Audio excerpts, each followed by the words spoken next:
नाज़रीन, सिराणी ऐं भरपासे जे ॻोठनि में 4 खां 5 फुटनि ताईं पाणी बीठल आहे। मुतासिरनि खे कढण जे लाइ इंतिज़ामिया के बि क़दम नाहिनि खयां।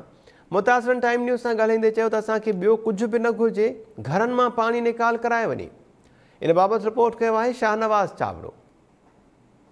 जी नाज़रीन, असां हिन वक़्तु मौजूद आहियूं सिराणी भरसां ॻोठ मुराद अली गोपांग, ॻोठ अलानो पुसियो, ॻोठ तयमला ऐं भरपासे ॻोठनि में गुज़िरियल 2 महीननि खां मुसलसल बरसातूं पवण खां पोइ ॻोठनि में पाणी 4 खां 5 फुट ताईं बीहजी वियो आहे, जेको निकाल न थी सघियो आहे। अचो त हितां जे ॻोठाणनि सां ॻाल्हि ॿोल कयूं, उन्हनि जो छा चवणु आहे। जीअं तव्हां जी स्कूल जी हालत ॾिसी रहिया आहियो, हिते का बि सहूलियत न आहे।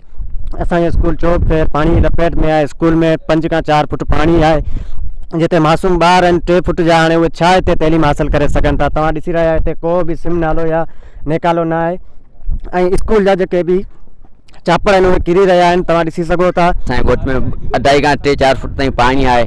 पाणी पीअण जे लाइ का बि सहूलियत न आहे। जो पाणी नलका से पाणी मुंहिंजा अची विया आहिनि। ॻोठ तव्हां ॾिसो पिया, मच्छर माल में बीमारी पइजी वई आहे, ख़ारिश माण्हुनि खे थी वई आहे। ॻोठ में गाह ई न आहे जो माल खाए, माल बि वीचारो मरे पियो। असां को बि अञा को कॉन्टेक्ट कोन कयो आहे सरकार या केर बि आहिनि जेके बदिन जा आहिनि, DC साहब आया, MP MN आहिनि, को बि माना असां को मदद न आहे कई वई आहे। तव्हां पाण बि ॾिसो पिया ॻोठ जी हालत, असां पाणी मां अचूं वञूं पिया।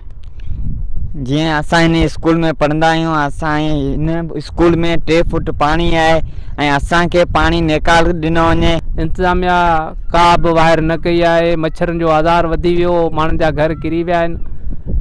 ऐं गुज़ारिश कंदुसि बदीन ज़िले जे जेको इंतिज़ामिया आहे, ॾिसो बदीन आहे या ॿिया वसवारा आहिनि, त हिननि जी ॻोठनि जी वायर कनि ऐं हिननि खे कुझु न कुझु हिननि जी सार संभाल कनि, त जीअं उहे वीचारा फाका कशी ते ज़िंदगी गुज़ारीनि पिया।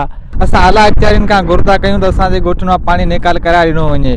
कैमरामैन यासीन हुसैन सां गॾु शाहनवाज़ चावड़ो, टाइम न्यूज़ सिराणी।